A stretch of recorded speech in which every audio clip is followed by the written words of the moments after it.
I'd imagine people are not feeling great today because, playing against a below 500 team for the first time this season was supposed to be when the Astros got their stuff together, Paul Gallant.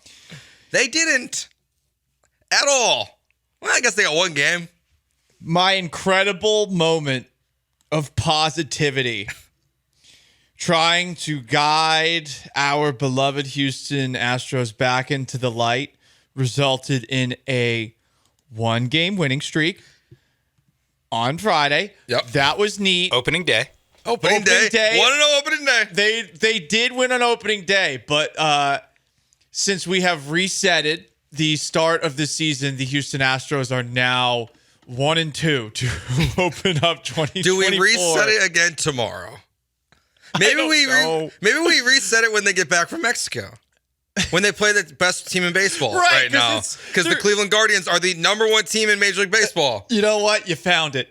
You found the spin. They're in vacation mode. They're ready to go to Mexico. They're ready to go to Mexico. Same. Just like so many teams in the NBA, we're in that same spot. Yeah. They're just waiting for the season to start after they go to Mexico City. Problem solved. Oh, man. I feel you, man. Like that sigh, that's how I feel. I don't know what to say anymore. There's no optimism left. Like, it's so funny thinking back. I was literally just on the YouTube channel and looked at the video from last Monday because they won 2 out of 3 versus the Rangers last weekend.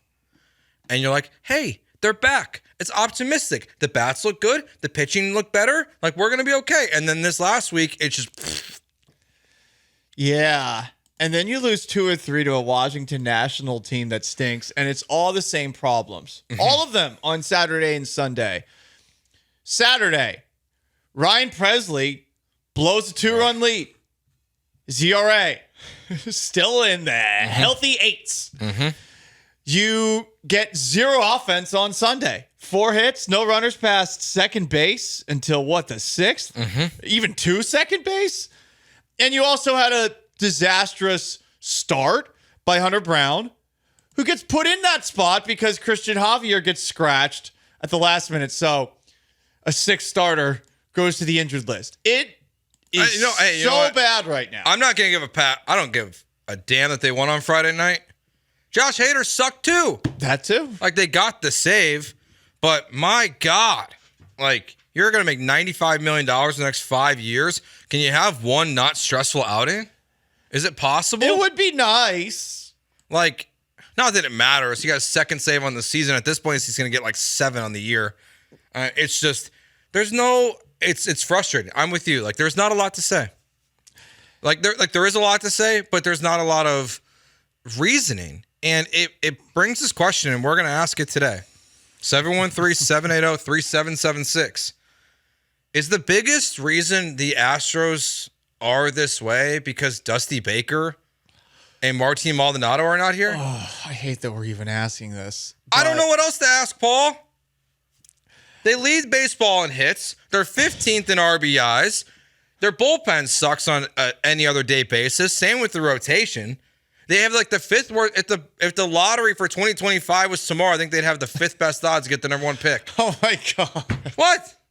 Like, I don't know. We're not blaming Dusty. I'm thinking we need him back.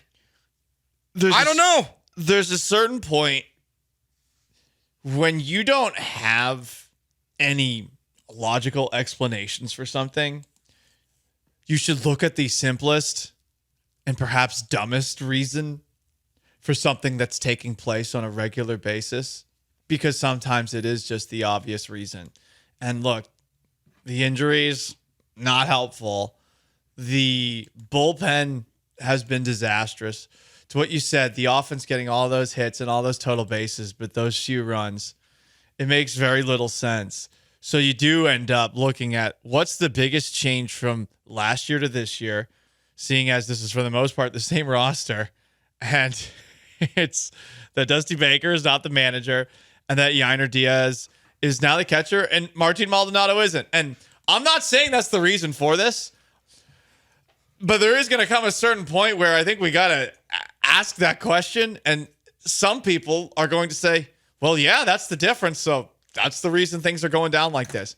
I still don't believe it. I still believe managers have such a little impact on what happens over the course of a baseball season that it can't be that. But what the hell else is it? I don't know what else to say. No, because it defies logic. It doesn't make any sense. You have two guys in the top 10 in baseball in batting average. Jeremy Pena is 9th in Major League Baseball in batting average. Jose Altuve is 6th currently. Well, that's because the game's about OPS now, Joe. With your old school statistics, can you actually bring something else to the table? This is why everyone thinks that you don't know baseball, Joe. Yeah, I actually don't know where Jeremy Pena is at on this. What's his BABIP and his Klondorf, huh? Jeremy but you Pena, talk about average. It's like it's 1993. He is 45th in OPS. Oh, well, that's why he sucks. That's why. Doesn't it make more sense? To your point. It makes more sense why they suck. Yeah. It's just, it's the injuries, like what you said, because even Hunter Brown, I'll give him credit. Like he got blooped to death for like a half an inning, and then 4 of his next 6 batters were strikeouts. He struck out the side in the second inning. He bounced back really well. To just have the start be unexpected like that, those hits were a joke. That's still bad luck. Baseball, that's when things are just going wrong. They're going wrong. But it's just, they defy logic with what you see, because you see the team, you see the roster. I feel like I'm about to do the back of the baseball card. You see the lineup card, and you go, okay, this is a good baseball team. And they just keep finding different ways to lose baseball games. Catcher's interference, Ryan Presley, Josh Hader, more injuries. You just can't get anyone home to save your life. Like, it is just, it's one thing after another that honestly, it makes zero sense. And to your point, if everything is the same except for Maldi and Dusty, you at least have to you have to ponder it, at least. Especially, I'm going to lean Maldi here, and I'm not a Maldi guy. But if I can't blame the pitching coaches, then I got to blame someone. And these guys have a poor game plan, at least at some point in every single game. Whether it's the start of the game and they're getting rocked early and then they adjust, or your bullpen pitchers have no idea what they're doing. And I don't know if that's on Josh Miller, if that's on Joe Espada, or Murphy. I forgot Murphy too, the other pitching coach. Or if it's Yainer Diaz, or if it's just the pitchers. But they just cannot be consistent in any way, shape, or form right now, and it's baffling.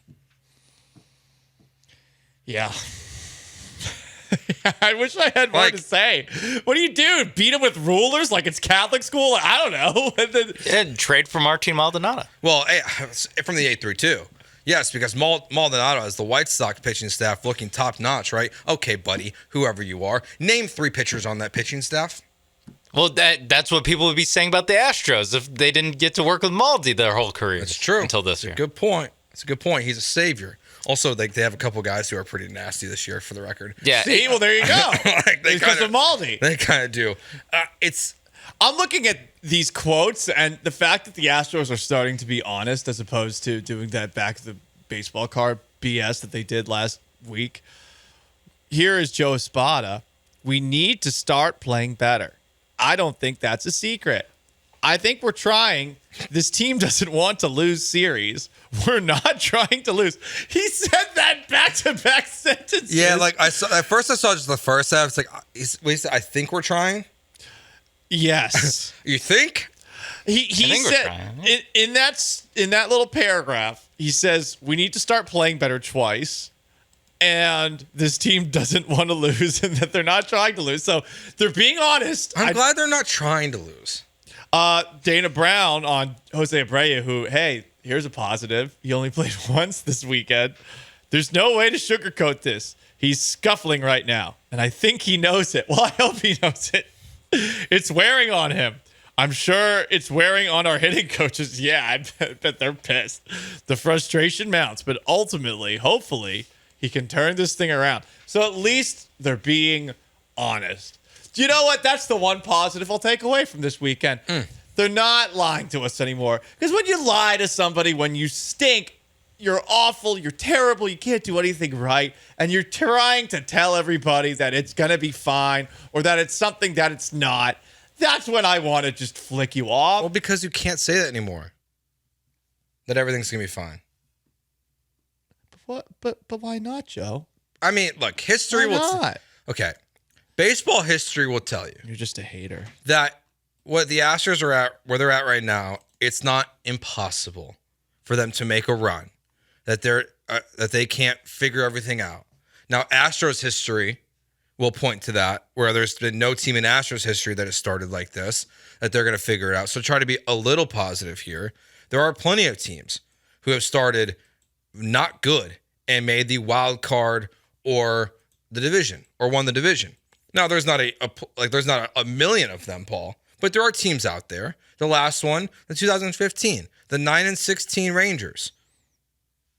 In the first 25 games, they won their division. The Twins did it that year. The Padres and the Yankees were 10-15 in 2006 and 2005 to go ahead and win the division. There's been wild card teams that have done it, so it's not impossible. There's teams that have been below 550 games through the season. Oh, okay. So and they're going to still be won fine. the division. They're going to be fine. No, I'm not saying that, but there's still some hope. I don't feel it right now, but baseball history tells you that there's still a chance. It's not dead the season yet. Just doesn't feel good. No, it doesn't. And the fact that we really just don't have any answers, all we know is we see the same thing over and over again. That's all we've got. And that's why, circle back to what's the big difference between last year and this year. You can't say it's not this anymore, which is annoying to me because, again, I just don't really subscribe to the idea that a manager is going to have that much of an impact on whether or not players play well or play poorly. And I would say the same thing for a catcher at the same time. Mm-hmm. You know, I felt like people were over the top with how much they were dumping on Maldi and Dusty Baker last year. But, I mean, now there is a part of me that's looking at the people who are doing the most dumping, and I'm wondering what they're thinking. They might have some sort of explanation for it. A lot of people are pointing to the team ERA. A lot of people are pointing to the fact that some of the moves that were made had nothing to do with Joe Espada or Dana Brown. You know, I remember the Montero move. At least that one's looking good right now. But the Abreu, Montero, and Brantley moves were all Jeff Bagwell, Jim Crane, and whoever the hell else was a part of that brain trust. So I mean, some of the things that we're seeing right now are not actually the fault of the people that are running it. And I think that's what's kind of getting twisted here for some people who are already saying, oh, they need to have Dusty back. Well, no, I don't think it's quite that simple. But at the same time, the people who are dismissing it and poo-pooing the idea of it actually being a factor, I think those people at the very least need to think just for a second. Like, is there a link here? Is there any possibility that this is related to where things are right now? I will say, like, if these guys are a manager and a catcher who hits like, he hits like Jose Abreu, honestly, Martin Maldonado. Like, if you're that's what takes you from making the ALCS every single year to being what are they, 7-16 or whatever they are. Like, at some point you have to look yourself in the mirror and be like, they need leadership that badly. That these guys, that Alex Bregman and Jose Abreu and Jose Altuve and Kyle Tucker and Christian Javier, who's hurt, and all these guys, Ryan Presley, just they cannot perform unless they have Dusty Baker and Martin Maldonado on their team. Like what at what point are like that is so insulting to the rest of the roster that it's like, hey, all you got Dubon, Pena, you all owe your careers to Dusty Baker and Martin Maldonado. 713-780-3776. How do you feel? I think most people feel like Sean feels. Like it's not just Dusty and Maldi, especially because this team won a World Series without one of those guys. At least I know not a lot of the guys on the roster, but it's just they won one without both those guys. Yeah, but it is a wild ride to start the season for the Houston Astros. 409. It's not Diaz's fault that the pitchers can't hit their spots. It's not Diaz's fault they can't drive in runs. Well, Diaz can contribute to that a little bit, the runs part, because he's not great with runners in scoring position either. I would. It's not all on Diaz. It's definitely not. Like, I think he's a good catcher. It's more about, I'm wondering about the preparedness for the game, if these pitchers are prepared for what they're about to do, because they all seem to be missing their spots. They all seem to be inconsistent. There just seems to be a general problem with the pitching staff that's worse this year than it has been really ever since this run started since 2015. Hater being bad is what you can use as evidence that this isn't necessarily on the difference between the catcher last year and the catcher this year. Mm-hmm. because Hader has been bad. Presley looks older. Abreu, not even giving you clean innings. I mean, we're at the point now where Rafael Montero has actually pitched his way into higher leverage situations in this bullpen. Part of it has to do with the fact that the guys that are higher than him on the totem pole have been alarmingly inconsistent. It's not on any one player.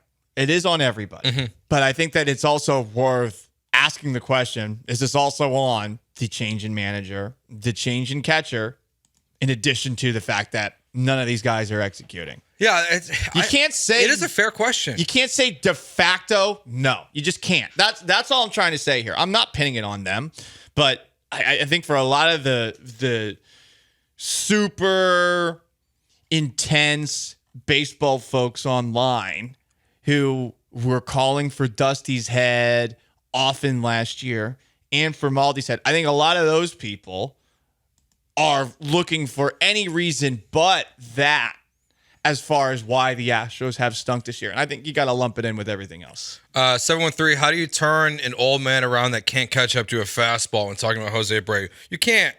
He sucks. They're not even playing him. Give him some banana pudding. I wish that would help. It worked for... Hey, Dusty look, Baker had him. birthday boy Chaz had a great weekend. We had 3 hits on his birthday. He looked pretty good. Chaz McCormick back. What does he do other than Pilates, Jose Abreu? Because the Pilates, okay, didn't work out. It's kind of like when Yuli Gurriel said that he stopped drinking stopped drinking soda and eating pizza and like got healthy. Yeah. And he just like stunk it up for the half the year. So get fat again. Yeah, stop doing Pilates. Look, Paul knows. Okay, there are teams that have won World Series in which all they did was in between innings go back into the Red Sox clubhouse and eat fried chicken and drink beer. Okay, those were some great times for the Boston Red Sox. That's what the Astros need. And Terry Francona let it slide. Yeah, like they'd eat beer and fried chicken. I'm not sure that was happening when they were winning, but it was happening when they blew a massive AL East lead in 2011. I mean, you never know. Just trying to find anything. Honestly, I would be relieved if I found out that was going on in the clubhouse. Oh, they're just not taking it seriously. But guess who that would fall on? Oh, the new manager. Yeah. From the 936, a text. When TK said Myers tried to steal second and fell flat on his face, I forget which loss that was in, but we all remember That was early in the season. I said it's looking like this year's team motto. Every time they seem to be off and running, they fall flat. Eric the driver. Is that going to be the season in review yearbook that they show on the MLB network like they do with the NFL films at the end of the year? It's that, or it's that early on in the season when Espada yanked Abreu for the first time at the end of the game for Singleton, and he was just staring in the dugout like he got punched in the face. Staring into the abyss. Like the he just story had of the 2024 Houston Astros. Blank stare on his face is just like, what is happening? That to me is also a little bit. We have the Myers. That's a good one. Falling flat on your face. The story of the 2024 Houston Astros. Yeah, with the Abreu, I don't know. I don't know what the issue is, what the answer is, because I don't think Singleton's that good either. I know his batting average is better, but he looks... Yeah, he's 3 times better, actually. Wait, is it 4 now? 4 times it better. might be. Well, wait, hang on. It's 5. It's 5 times better. Jose Abreu's like batting average is so low, it makes the math hard on how much better other guys are with normal MLB batting average. The thing is, now since he's sub 100, now every single, out, it only makes his average go a little bit lower as opposed to a lot lower. Mm-hmm, that's true. So, like, he has breathing room between him and his jersey number now.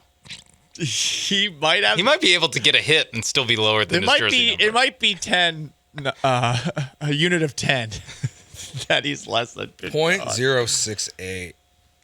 Yeah. It's got like 0.11 left.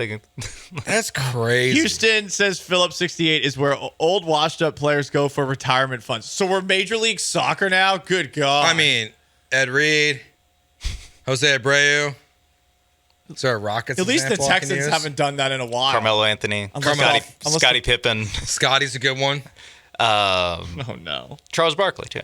Yep, Charles Barkley. Yeah. Stephon Diggs. Just kidding. Hey, easy. Come on, easy, man. Easy. Let's wait. Keep the negative juices. Let's wait away until from the October Texans. to start that. Like you and your H-Town blue hat. That's not even the right logo anymore. Like keep the negative thoughts away from You the and Texans. the way better first draft of their. Yeah, of that's their- true. That H. Now that I see that H in person, that H is way better than the new helmet. that Nah, they're the new rolling one's out there. cooler, dude. You just chill. don't appreciate old English script. And if you're white. And if you were hoping that Joey Loperfido was going to be your Lord and Savior at first base, he was 0 for 4 yesterday, and in his last 6 games, he's 2 for 23 with 9 strikeouts. Now, Jeff Bagwell was down there meeting with him, so maybe it's Jeff Bagwell's fault, whatever Put he too told much him pressure to do. on him. Or just whatever he's telling He people. said, you better stop playing well because Jose Abreu is the future and you got no shot, kid. You'll never make it in this town. You'll never make it. Or just like he shook hands with them, and Jeff Bagwell just has the opposite of the Midas touch, whatever the baseball opposite of that. You just forget to how to hit a baseball if you shake hands with Jeff Bagwell. He's death himself. It's just you just get cursed. Loperfido is dead now and he had to amputate his hand because he shook hands with Bagwell. From the 8 through 2, our best pitchers are hurt. It only makes sense that's the part of the team that is hurting the team the most.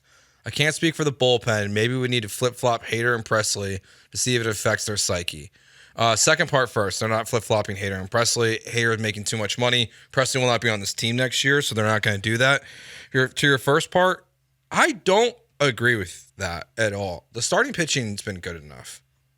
The starting pitching has been good enough their last 6 games to win baseball games. Yeah, even Sunday.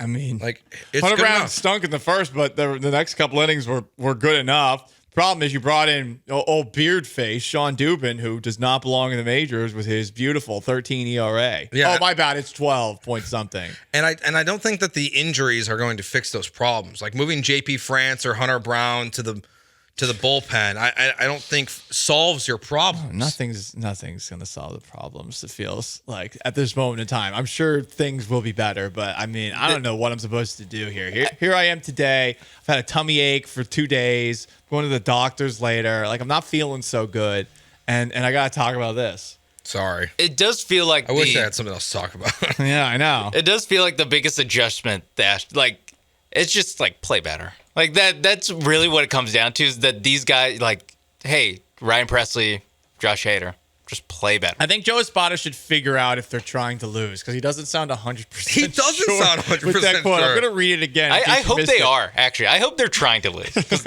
mission accomplished. For drafts position. Yeah. But I hope Alex Bregman is just like, you know what? You know how people normally play better in contract years? I'm trying to do the opposite. someone suggested online that he might be mad that guys like Rafael Montero and Jose Abreu, among others, Josh Hader, got new deals while he has not gotten a new deal, and now he's showing that. And so he's trying to play like Jose Abreu. Well, that's hard to do. So he's Jose not doing Abreu got that. paid. He's trying to play Don't insult him. But here's the Espada quote again. We need to start playing better. I don't think that's a secret. I think we're trying. This team doesn't want to lose series. We're not trying to lose series.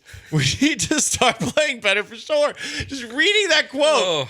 It's one thing to hear it, but when you read it, he's like, yeah, we need to be better. Yeah, for sure. We need to be better. This team doesn't want to lose. I think we're trying. They're trying. We're trying. Joe Spot has made a couple interesting decisions that we'll get to next. Specifically at center field, it feels like Paul has gotten his wish a little bit with the majority of the playing time going to Mauricio Dubon. Very much a positive thing for the Houston Astros. Except for they benched him on Sunday. Until they benched him on Sunday.